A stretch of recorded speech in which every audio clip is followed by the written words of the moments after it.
In 1922, archaeologist Howard Carter made a discovery that would change history forever. But instead of glory, his team faced a series of bizarre and untimely deaths that shocked the world. The so-called Curse of the Pharaohs suggested that anyone who disturbed the royal tombs would meet a grim fate. Yet, modern science offers alternative explanations, from toxic molds to bacterial infections hidden within the ancient walls.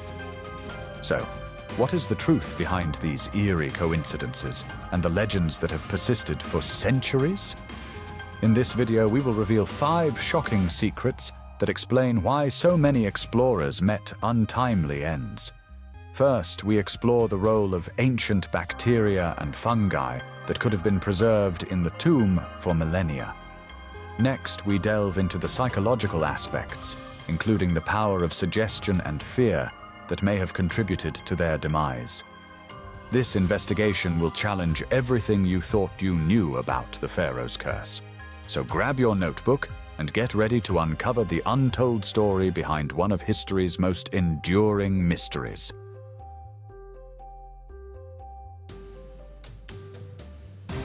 After Howard Carter first peered into Tutankhamun's burial chamber, he unleashed a chain of events shrouded in mystery and fear. People whispered about an ancient curse punishing those who dared disturb the pharaoh's eternal rest.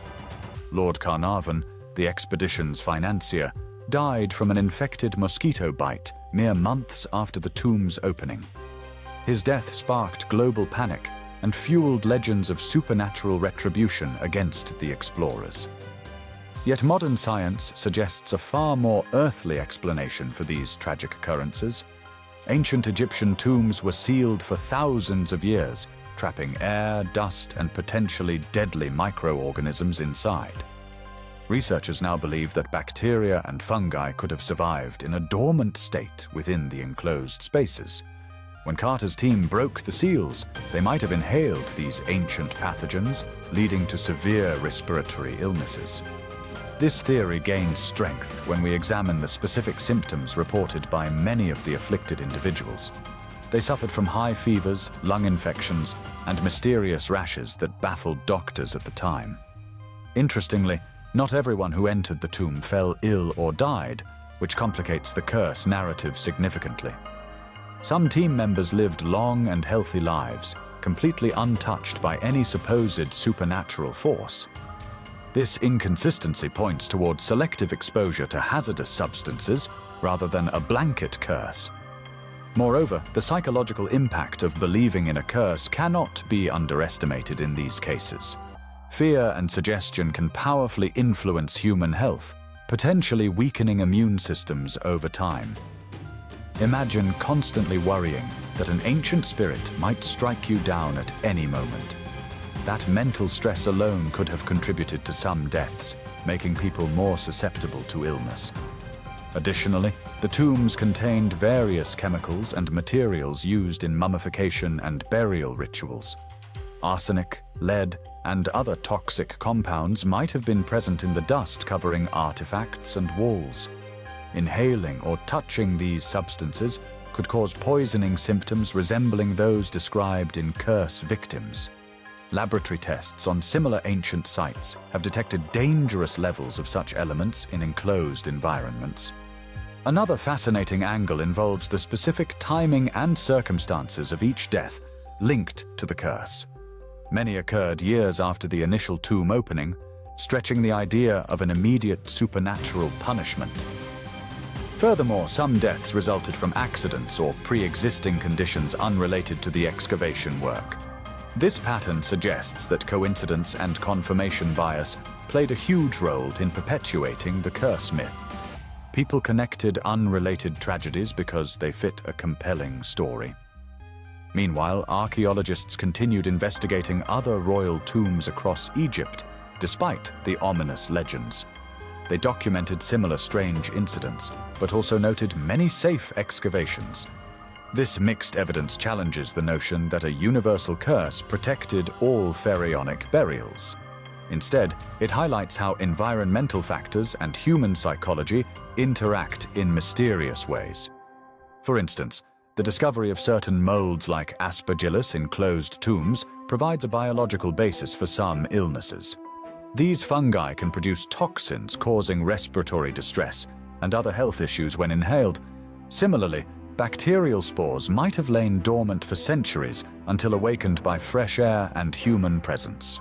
Scientific analysis of tomb air and dust samples supports this explanation convincingly. On the psychological front, the power of autosuggestion means that expecting harm can sometimes manifest real physical symptoms. Individuals who strongly believed in the curse may have experienced psychosomatic illnesses. Their bodies reacted to their deep-seated fears, creating a self-fulfilling prophecy of doom and misfortune. This effect is well documented in medical literature across various cultures and eras. Additionally, the media frenzy surrounding Carnarvon's death amplified public belief in the curse exponentially. Newspapers eagerly reported every new death, often exaggerating connections to the tomb for sensational headlines. This widespread coverage reinforced the curse narrative in popular imagination for decades. It turned a series of unfortunate events into an enduring legend that still captivates us today. Interestingly, ancient Egyptian texts do mention curses intended to protect tombs from robbers. However, these were rare and typically invoked gods rather than causing direct physical harm. The famous curse associated with Tutankhamun's tomb appears to be a modern invention or misinterpretation. No inscribed curse was found inside his burial chamber, contrary to popular belief.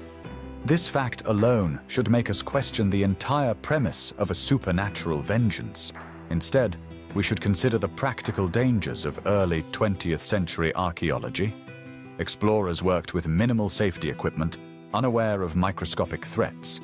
They handled artifacts without gloves and breathed in ancient dust without masks.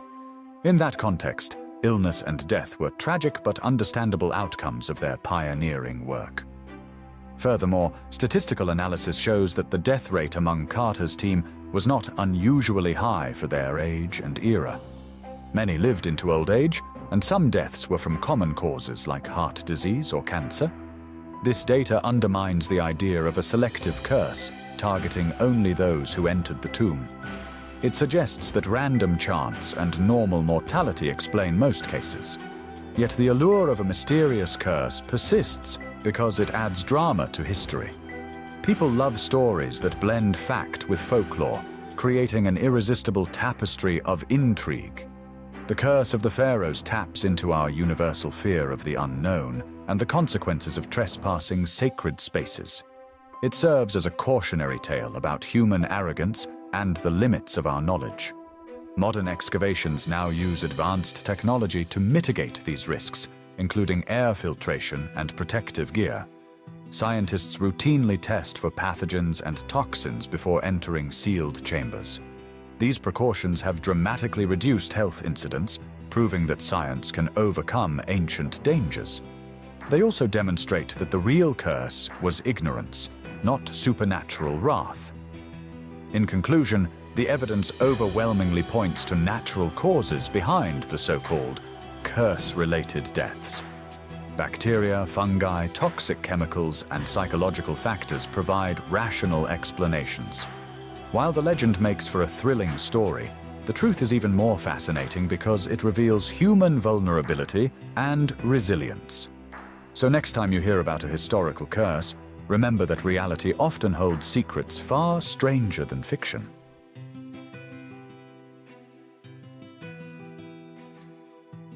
So the real curse was not some ancient magic, but our own fear of the unknown, shaping reality through sheer belief and suggestion. This story teaches us that human curiosity often meets danger not from ghosts, but from hidden natural threats we once ignored. Fast forward to today, and modern archaeology uses science to protect explorers from those very risks we now understand. That progression shows clearly how knowledge dismantles superstition and turns mystery into manageable challenge. What are your personal thoughts on this legendary curse after hearing all the evidence today? Please share your own perspective down in the comment section below this video. If you enjoyed unraveling this historical puzzle with me, don't forget to like this video and subscribe for more untold stories from our past. And as we close, ponder this final question. How many other eerie legends might simply be waiting for science to reveal their rational truths?